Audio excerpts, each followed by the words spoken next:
We're going to devote our energies to sports and gardening, all the cultural pursuits as far as they're concerned. In fact, we're going to put the goons to sleep. Meanwhile, we dig.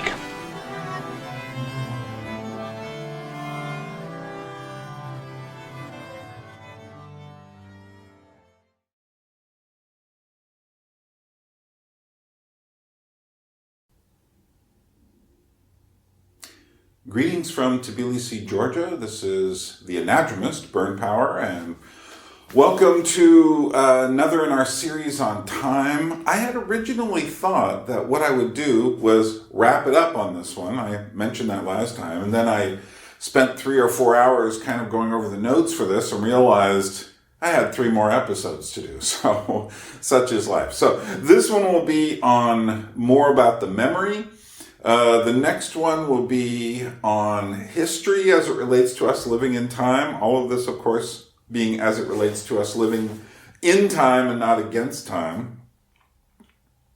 And then the last one will be basically, well, how do you get to the future? And which sounds like a strange concept, but basically, how do you live in time properly, or at least as properly as our limitations allow, because there are many limitations, without fighting time and essentially getting to the wrong future. And yeah, you can make the wrong choices and get to the wrong place. Anyone who says it all works out in the end, man, I feel like slapping those people. It doesn't. I've seen lots and lots of cases where it did not work out in the end.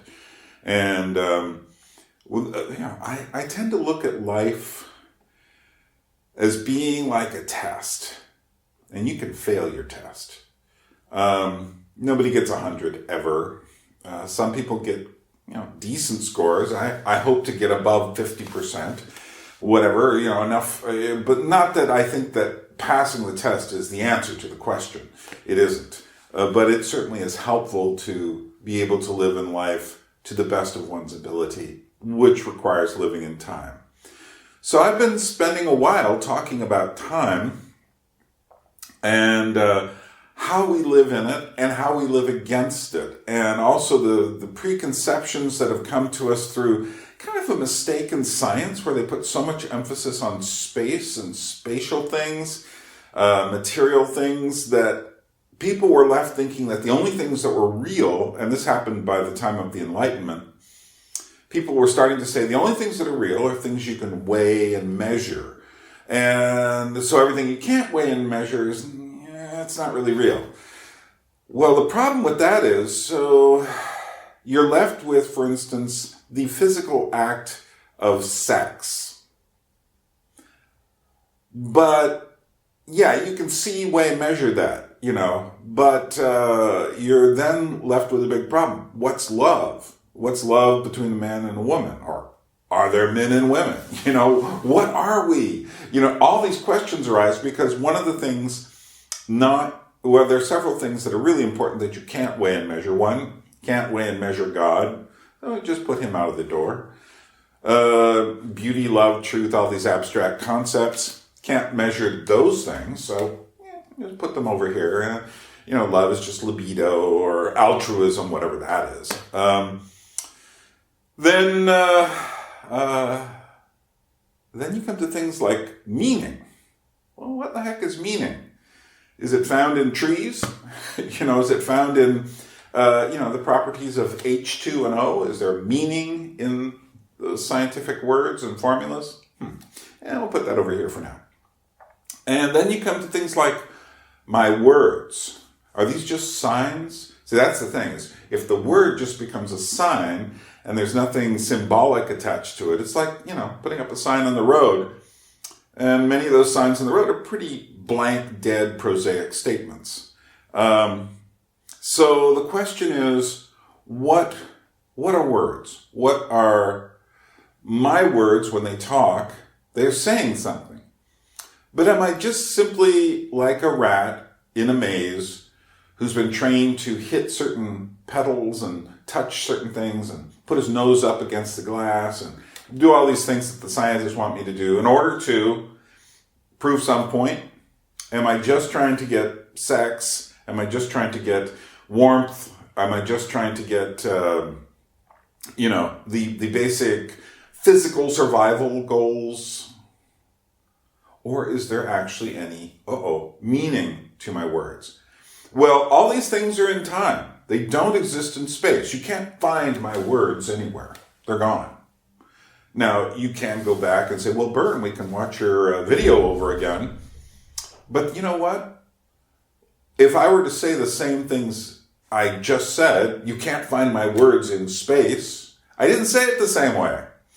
When you really speak, not just being recorded, but when you really speak, you are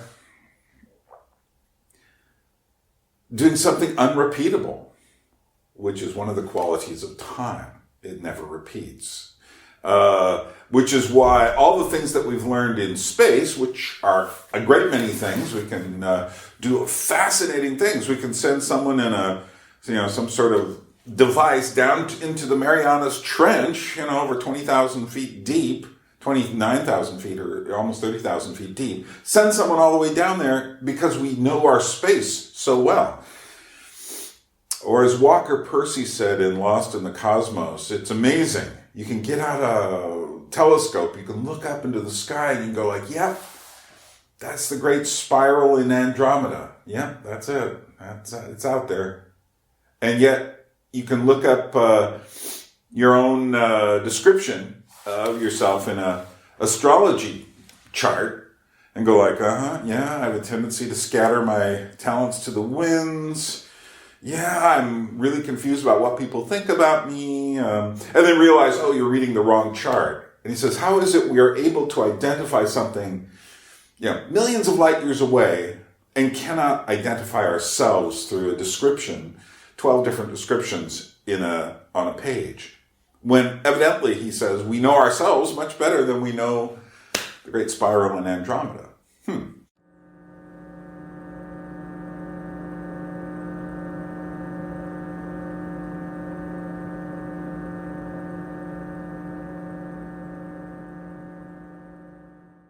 Well, that is the problem of people living exclusively in space and having lost themselves. Well, we're lost in the cosmos, in the space.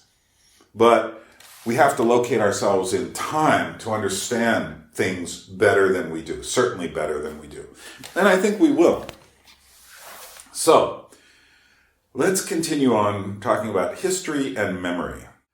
We need history and we need memory to locate ourselves in a story. In our story, but also the story of those around us, the story of our times, the story of this world. But there are problems with both history and memory. They can be falsified. They can be biased. We can only see what we want to see within history and memory. And yet, we need them if we are to gain any sense of ourselves in the morass of this paralyzing postmodern technological self-consciousness we're now in. I mean, like I discussed last time, this sense of stage fright. And it relates to other questions too, like why have people delayed maturity so long? Now, I'm 64 years old. When I was young, people tended to become mature around the age of 20, 22, 23. Not fully mature, but, when I was 17, 18, I left home. And I joined up with a strange group of Jesus people, but I learned all sorts of strange things, too, that were worth learning. And I was around guys who were older than me who basically wouldn't let me get away with crap. If I was lazy or if I didn't work with the group well enough, they would basically point out to me what I should do. So I kind of grew up quickly. I also saw that life was difficult for people. I was not protected. I didn't really live in a bubble. And now it seems like I don't know when people mature. Is a 30-year-old mature in our society in the West? I mean, I know 30-year-olds who just stay home and play video games. Is that maturity? I mean, I know 40-year-olds who act like 20-year-olds. You know, I mean, I know people who are 50 who say, I'm going to be a child all my life. And they don't mean like childlike, open to the world, you know, like with a sense of wonder. They mean collecting, you know, trinkets, little models and things. They mean having their own like little fandom at home, their own little geekdom. You know, so, and it's not, you know, I'm not one to speak. I have a huge collection of things. I've tried to make them as meaningful as possible. It's not just about collecting images I like. It's about collecting books that I can then read and then pass on the contents to other people. It's about collecting music that I can listen to and again, pass on what I've learned. It's not simply about having these objects on a shelf. Although objects on a shelf are nice, particularly if they're really interesting objects and not just mass-reproduced objects. Anyway, I'm just going off on a tangent here. Let's talk about memory. First, before we can think about memory too much, we need to have some proper way of gauging our own time. The clock, as I've said, it's useful for business, for science, for schedules in factories. However, it's a terrible weight to live under. Now, I was reminded by one of my viewers here, a guy named Scott, about the Greek conceptions of time, and Christians think about this quite a bit because of the New Testament was originally written in Greek, and so sometimes what seems straightforward in English isn't so straightforward in Greek. And in Greek time, you had three different concepts, but two that are important for us right now. And one is chronos, which is measurement time. So it's the time of the clock, the time of the calendar, the time, you know, minute by minute by minute time that you worry about time. Am I late time? That kind of time. And then you have kairos, which is meaningful time, purposeful time, the time now, the time that, oh, this is the moment we have to do something, that kind of time. And these things, I think, are important distinctions. And in the Bible, for instance, where it talks about redeeming the time, it means the kairos, you know, making sure that your moments are important moments. But one of the reasons I haven't referred too much to Greek time is because our sense of time today is so different than that. So that, for me, calendar time is much more meaningful than clock time. Why? Because clock time simply, it's like, clock time is the schedule. It's you saying, I gotta be there at a certain moment. Interestingly enough, in Georgia, they don't really function on clock time the same way we do in America. And it's kind of interesting to collide with that because I realize how much as an American, I am just completely expecting people to be there on time. Even, you know, everyone in America thinks they live in a place where people aren't really on time. And you have no idea until you come to Georgia. I mean, someone could call you and say, yeah, I'll see you at 1 o'clock in the afternoon. And then maybe you get a message saying, yeah, make it 5. Or maybe you won't. And they may or may not apologize. In fact, you may wait till the next day or 2 days later. There's no sense of like that immediate sense of time, which on one sense is really frustrating, but on another sense, it's like, the Georgians live very differently than we do, which is, I think, a strength on some levels. It's not a strength on other levels. If you want to get something done, it helps to be there on time. But if you want to live and enjoy life, you just kind of do what's set in front of you and you do it. Calendar time is important because it tells you about the seasons. I think the best calendar is the 4 seasons. Or, you know, you may live in some place like India and you have like monsoon and dry season. Whatever your seasons are, that is your real sense of time. And even within these larger groupings of time, for instance, in Alaska, winter comes. Now, I did not live in the super chilly part of Alaska. I lived in the coastal rainforest region. But where I lived in Haines, we definitely get snow. So a winter isn't necessarily the snow comes and it's cold. That might be true for some places, but it certainly wasn't true for Haines, Alaska. In Haines, Alaska, you get to November.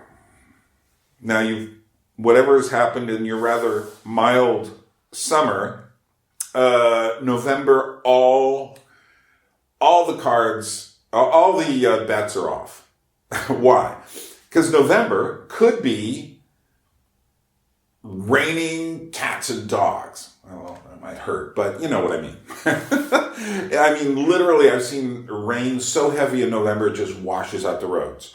Or rain could be November could just be beautiful and pleasant weather. I've been through some wonderful Novembers. Or it could be a mixture of snow and rain, more likely. Or it could be freezing. I've been on a November 5th in Haines where literally the ground was already frozen. So, what's November? Well, here's the interesting thing about time. When I think about November, in Haines, I remember the different seasons of the different years. So, I say to myself, 2005, that's the year the roads washed out going to Mud Bay. So that sticks out. That's the interesting thing about calendar time, is that it's the times you remember. No one remembers exact days. I mean, you can. I mean, I do a pretty good job of remembering exact days. If someone were to say to me, what were you doing, on October 27th, 2002, I could start thinking about it and come up with a pretty good estimation after a while, because I'm pretty good at remembering these things. But I do remember more like when the years are, which were the cold years, which were the warm years, which were the rainy years. Then within those seasons, I remember, for instance, when there is a season, it's not so much that the dates, it's that you remember the season. And so the season is meaningful. The year that it wasn't super cold, but the ground froze down to about 12 feet. Wow, that was a season. And it was also the season I spent more than $4,000 on heating bills because there was no snow cover on the ground. It wasn't the coldest I'd ever seen it there. I've seen it colder, but it just hovered in the zone for 2 months without moving. And after a while, it got to be oppressive. It was nice weather every day. You go outside. There was sunshine. It was the winter. But after a while, it was just oppressive because you just wanted it to lighten up a little, as it often does in January every year. So, calendar time. The ecclesiastical calendar is a great, great thing.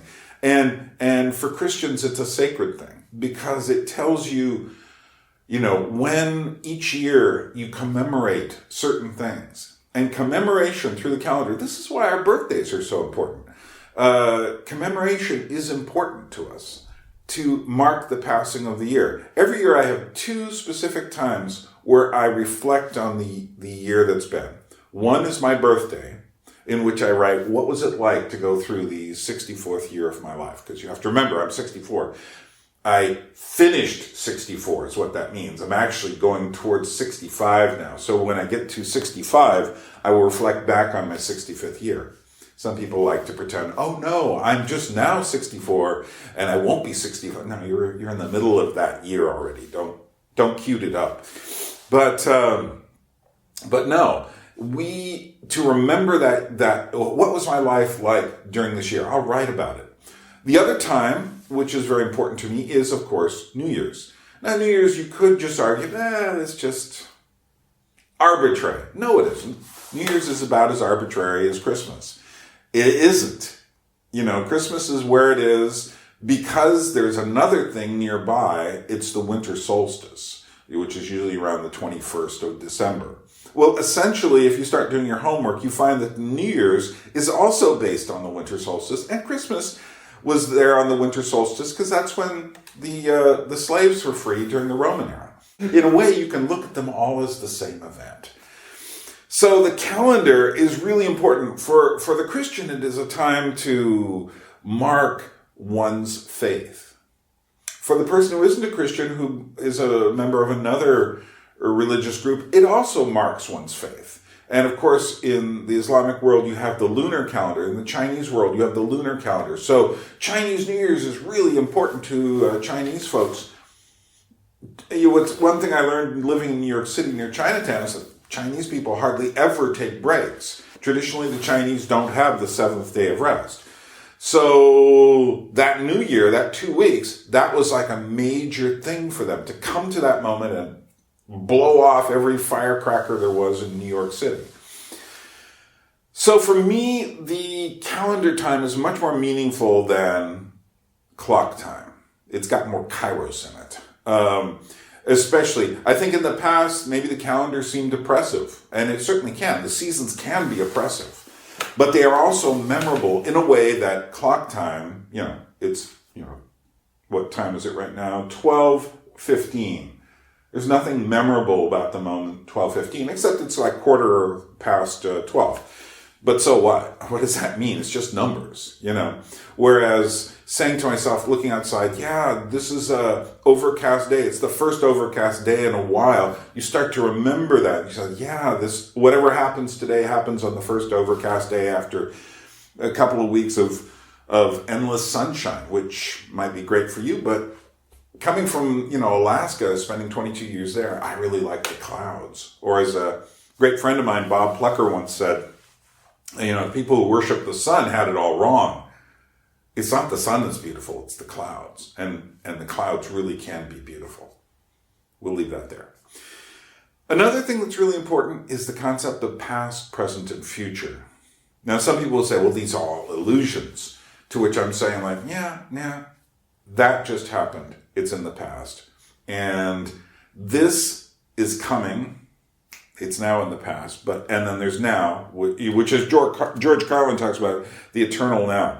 But my feelings is that if you have an imbalance in your relationship to the past, present, and future, you're in trouble. You need a harmony of all three. So let's talk about the past, the present, and the future, and that's what we're going to spend the rest of this particular session on. A couple of quotes. I can only note that the past is beautiful because one never realizes an emotion at the time. It expands later, and thus we don't have complete emotions about the present, only about the past. That's from Virginia Woolf, the author. Here's another quote from Andrei Tarkovsky. In a certain sense, the past is far more real, or at any rate, more stable, more resilient than the present. The present slips and vanishes like sand between the fingers, acquiring material weight only in its recollection. And of course, we are talking about memory here. And so the past is extraordinarily important. It is quite clear that we need to know our past, our personal past, and to reflect on it. The past can also be a terrible weight. Consider tradition. I mean, for many people, their traditions are wonderful. Their traditions can also be a heavy burden on top of them. And right now in Georgia, we're having conflicts between the people who want their traditions and the people who want the new inclinations of Western society. In other words, is it the future, but some future, a different future? The people who dislike the past, or they don't dislike the past, they just want to be freer from the traditions. Although the problem is those new things can become just as heavy weights and traditions as the old things. And that's the important thing about all of our traditions. Nevertheless, and I would say that traditions that become kind of vaguely forgotten, nevertheless we continue to do them, end up being superstitions. And superstitions can be terrible. Things you just do over and over. And no one knows why you do it anymore. Like Shirley Jackson's great short story, The Lottery, where they're all collecting names, and then they end up stoning this woman as a human sacrifice. But no one even remembers why they're doing it. They just know something vaguely for the crops or whatever, but we got to do it. It's tradition, and it's superstition. And also, one of the things from the past that's so terrible is taboos. Taboos, now, there are important taboos like incest, things related to our human excretions. There are taboos around these things. And for a reason, if you screw around with this stuff, terrible things happen. But then there are irrational taboos. Now, we can argue about what are the rational and what are the irrational taboos, but nevertheless, the irrational taboos, I think, are related back to the traditions. And it's things you can no longer question. So the past can be a terrible weight. However, without allowing it to overwhelm the present, which is what happens when tradition, superstition, taboo comes, we can, if you don't allow the past to overwhelm the present, you can get to the future. Because otherwise the past destroys the future. I mean, think about someplace like ancient Egypt. Now, ancient Egypt went on for thousands of years, more or less the same. Why? Because they had to do everything over and over and over again, exactly the same way. There was Akhenaten, who tried to institute a new religion of one God, the God behind the sun. And basically then, after he was done, they basically tried to get rid of his memory as much as possible. Because when you're caught in this endless cycle of the past, it destroys the future.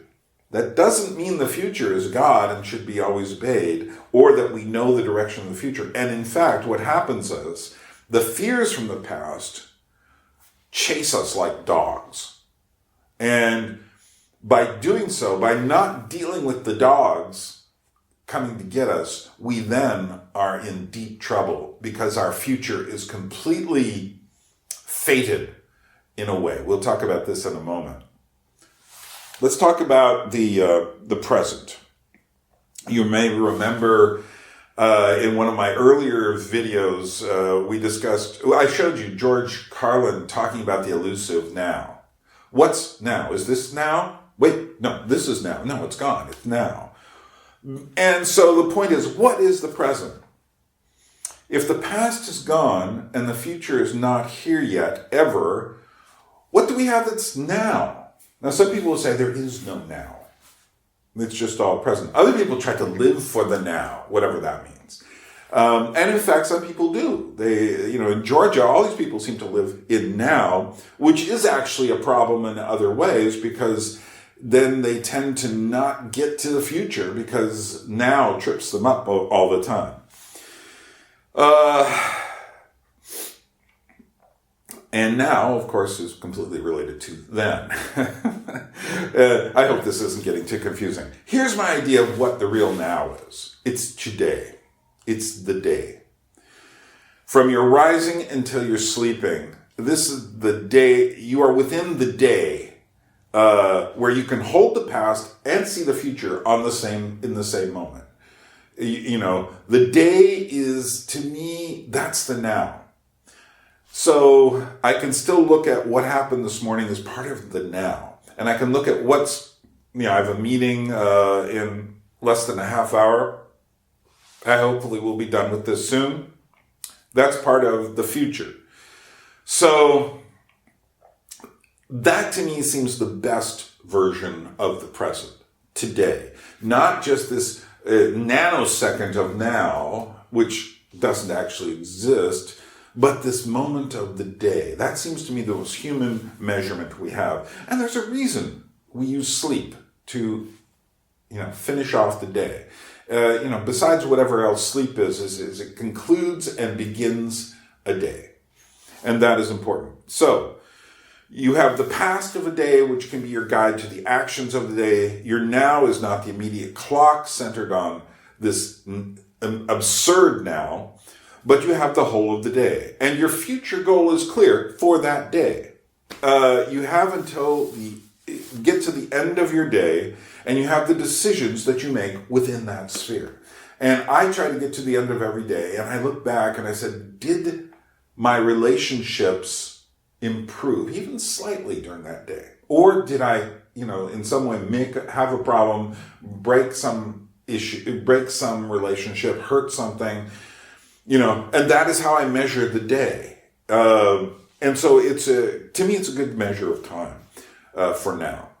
And then you have the future. Well, and we always say things like, tomorrow never comes. Well, it does. And then it's tomorrow. And then it's yesterday. It becomes a memory. The future is that which hasn't happened yet. Or it can also be that which may never happen. Or that which is doomed to happen. Or that which must happen. Or that which is destined to happen. Or that which, like I said, may never happen. So, what's the future? And the future is elusive. That's one thing we can say about it. It's unpredictable. And yet there are totally predictable aspects to the future. One could say in in Europe in 1938, that because of the inaction of the Allies, Europe was doomed to fight World War II before World War II came. Why? People had so messed up with things, messed things over, that things had to happen a certain way. And those are the kind of fated things that simply have happened. At that point, hurling blame for why we weren't ready in time for World War II, as Jacques Ellul said, rather than you need to get ahead. And to get ahead, you need to say, now how are we going to clean up after the war? Before the war starts, because you already see it coming. And I would say there are many situations you can decide for yourself what they are. I'm not going to try to tell them to you. Different people may see different things. Well, if it's fated to happen, your real question then is how not to stop, which is already going to happen, but how to clean up the mess that is coming and how to make it cost the least in terms of human suffering and life, rather than trying to simply say, we must do this and this crazy thing. Well, the must do this stuff led to World War II. But the people who said, how shall we clean up this terrible thing, which no one could possibly foresee, but yet you'd start to say, maybe after this war, we will do something different. And there was an attempt. It didn't succeed. If time is about our relationships, then living within time must be about our daily relationships. And the now that is happening is not merely the clock's nanosecond. The goal of the day is to get through the day with one's relationships intact, improved if possible, like in Groundhog Day. The interesting thing about the movie Groundhog Day is he has to repeat the same day over and over and over to get to the next day, to get to the future. It's only when he gets it all right that he can get there. Now, I don't think life is like that because I don't think you can ever get it all right. But to get to the future, I mean, there are certain video games that are like this too, where to go from one room to another, to one stage to another, you have to have found everything you need to bring with you, some little device or some little bit of knowledge or some, special magic sword or something like this. Now, the problem with the video games is, and especially because they take up so much time, is they can actually be a substitute for living today to get to the future. In which case, the future that you get to is only the future in the game, not the future that we actually live. That's where the real problem comes. But it could come with movies, or it could come with reading. Anything you use as a substitute for living, rather than an aid to living, rather than a description of living, it then can become a problem. Video games can be great if done in moderation. And they don't tend to want to be done in moderation, is one of the big temptations of video games. But television is like this. I mean, for people of an older generation, they would just come home, veg out in front of the television set and let it just wash over them every night. It becomes a substitute for real living, reminding me again of Pascal's discussions on Diversion, where he says people would rather, do anything than sit alone in their room and think. And he's absolutely right.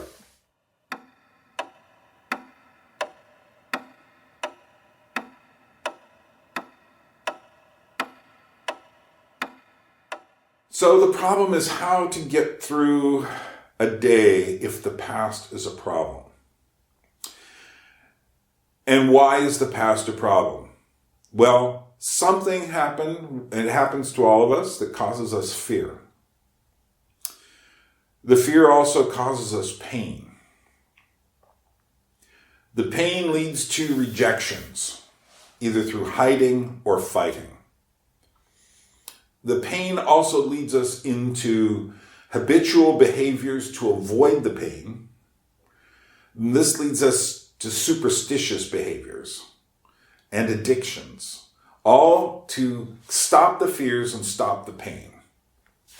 And all these ultimately lead to selfishness, isolation, and in the end, the destruction of the self. In the end, we become, when we have our fears, some people try to bluff it out by wearing a mask of confidence, or wearing a mask to frighten people, or wearing a mask to prove that you're yourself. And what ends up happening is the mask becomes yourself. And it's one of the most frightening lines of any piece of literature. I'm not going to quote it exactly, but it's from Robert Chambers' The King in Yellow. Yeah. And there's a party. And actually, this is a line from a play, and it's a forbidden play you're not supposed to read, but there's a line in the first chapter of the play. No one's ever read this, gotten to the second chapter of the play without going insane. And there's a line that says, there's a man there, and they're all at a masked ball. And someone turns to the man and says, well, why don't you take off your mask? And the guy looks at them and says, it's not a mask. It's just like, because you realize what it must look like. Well, each person imagines a different mask in their mind of what that mask is. And the problem is if our masks become us. And in a certain sense, there's always a way in which we're constructing new masks.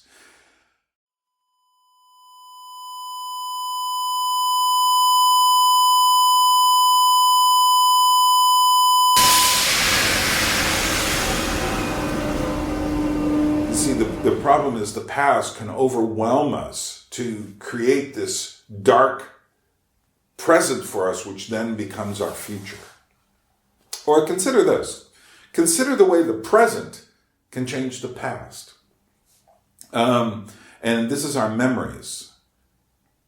A couple people get married. A very common scenario.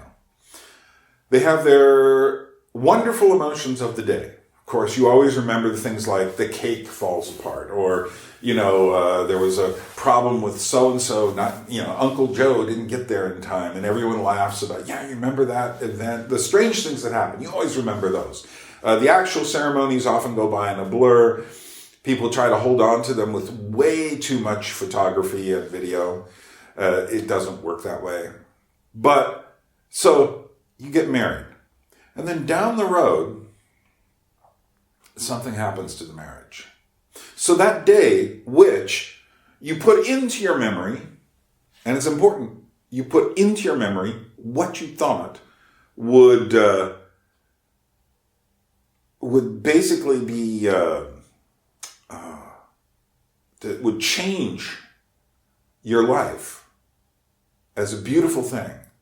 Later, there's a rupture in the relationship, and it all falls apart. And then there's a messy divorce, and maybe there are children involved. And now that memory is poisoned. And so the present has changed the past. Or, a person goes through their whole life and does something like, the terrible things people do to each other. And you know what? It doesn't matter about all that stuff you did in the past. Suddenly your life is tarred by this one thing that you can never get around. Well, you can. There is forgiveness. And that is, to me, the answer to the question, but I'm not going to talk about that here. But for me, the memory should be an aid to real awareness of who you are, but it is not redemption. Let me read Tarkovsky's thoughts about memory again. Time is a condition for the existence of our I. It is like a kind of culture medium that is destroyed when it is no longer needed, once the links are severed between the individual personality and the conditions of existence. What is known as the moment of death is also the death of individual time. The life of a human being becomes inaccessible to the feelings of those remaining alive, dead for those around him. Time is necessary to man so that, made flesh, he may be able to realize himself as a personality. But I am not thinking of linear time, meaning the possibility of getting something done, performing some action. The action is a result, and what I am considering is the cause which makes man incarnate in a moral sense. History is still not time, nor is evolution. They are both consequences. Time is a state, the flame in which there lives the salamander of the human soul. Time and memory merge into each other. They are like two sides of a medal. It is obvious enough that without time, memory cannot exist either. But memory is something so complex that no list of all of its attributes could define the totality of the impressions through which it affects us. Memory is a spiritual concept. For instance, if somebody tells us of his impressions of childhood, we can say with certainty that we shall have enough material in our hands to form a complete picture of that person. Bereft of memory, a person becomes the prisoner of an illusory existence. Falling out of time, he is unable to seize his own link with the outside world. In other words, he is doomed to madness. As a moral being, man is endowed with memory, which sows in him a sense of dissatisfaction. It makes us vulnerable, subject to pain. Andrei Tarkovsky, Sculpting in Time, from the chapter Imprinted Time. And those words to me are some of the most important words that I have found in my life. That memory makes us subject to pain. We are feeling pain. That's because we remember things. That's because we're living in time. So we have to learn to live in time in order to deal with the memories. And to me, forgiveness by God to each other, that is the answer to the question. But again, I'm not here to discuss redemption today. I'm here to discuss memory. And one of the big questions is, we talk about honest memory. You need to put things in honestly. So we need memories to live every day, to live this day. But we need honest memories. What is a dishonest memory? Fabrications, false memories, falsely recovered memories. There was a big issue about this in the late 80s, early 90s. Purposely hidden memories, memories put in as lies to begin with. Memories that rely on the distortions of the media. The media can be your memory for you. You can think about everything that's happening right now in your culture only through the lens of media, which would be a complete fabrication. What is a baseball game? If you're an American, you start to see a baseball game. Well, you know what? If your image of the baseball game is just the images on television, it's replaced your memories and put in the technological version. Whereas a real baseball game, being in the stands, is a very different thing. And it's also a very different thing playing in a baseball game. But if you can recognize that most of your images, as most of my images of football come from television. I don't know football that well. So let's not pretend I do. Let's not say I have great memories of football. If my whole experience of football, which it basically is, apart from a few games when I was younger, is... I've never been to a game. And if I say, let's talk about football, and all I've ever seen of football is what's been on television, I don't know football. I know televised reporting of football, but I don't know football. Or if we have memories that have never been challenged by honest witnesses, We have biased memories, confirmation bias. You only see what you already agree with. I mean, you see this in divorced couples all the time, these biased memories. So that now the only time you think about the other person is when something you bring up, yeah, and they were always like that. That they were always, they never, those kind of statements are always like a false statement, because someone isn't always, they're always never. It's not like they do this consistently, but one puts it into one's memory as they were always, they never. These ultimate statements that turn them into, a person tells a lie and they become a liar. They are always lying. Well, those are false memories. There's what's called the Rashomon effect. Akira Kurosawa's great film, Rashomon, is told from 3 different witnesses of an event. And it's up to the viewer to come to the conclusion of what happened. But my feeling is this. Hey, I'm watching the film. I have all 3 versions. I can make up my own mind. I'm not one of the 3 people. And I think an honest witness will get as much testimony as possible, will realize the limitations of their knowledge, and will realize, for instance, there are certain things in my life I don't feel good about. So I have to try to get away from my own confirmation bias and say to myself, what really happened? How would this have looked from this other person's perspective? That's one way to help get an idea of what an honest memory is. I think there are honest memories, honest witnesses. Why would one of the commandments in the Bible, one of the 10 commandments, be thou shalt not bear false witness? Because you can know the difference between a good and a true witness and a false witness. And I think likewise, you can recognize if when that moment of honesty comes, the thing that you've said to yourself that was always a lie, you can suddenly go, oh no, I've actually been lying to myself about this memory. I mean, a lot of people, I've met people who say, I don't remember much. And then you start talking to them and they go like, I don't want to talk about that. Oh yeah, they remember. They just don't want to remember. And there's a big difference. Or they've stopped thinking about it, but as soon as you prod them a bit, they start thinking about it again. Very interesting. So the answer is, are there honest memories? It's a qualified, very qualified yes. Which then leads us to the subject of history. And we're going to come back to talking about memory again in the concluding episode, 2 more videos down the road. But we need to approach our memories with as much humility and lack of bitterness as possible. Now, in the first of the series of these time videos, I talked about memory. I'm talking about it a bit more and a little differently here, and I'm going to talk about it a little differently in the concluding episode. But we have to get through our history one, which has many of the same issues, but in a different way as our discussion of memory. Well, anyway, this is Byrne. Thanks for joining me today. And yeah, I've got to rush out. I've got Kronos bearing on my back, and I've got to get out of here and go meet someone down the road. So if I've seemed hurried or rushed, yeah, live with it. It's time. I'll make it. I've saved myself enough of the good stuff. And anyway, remember, you can become, you can contribute through PayPal. If you contribute $10 or more a month, you'll get extra content, or $50 in one lump. I will also send you the extra content.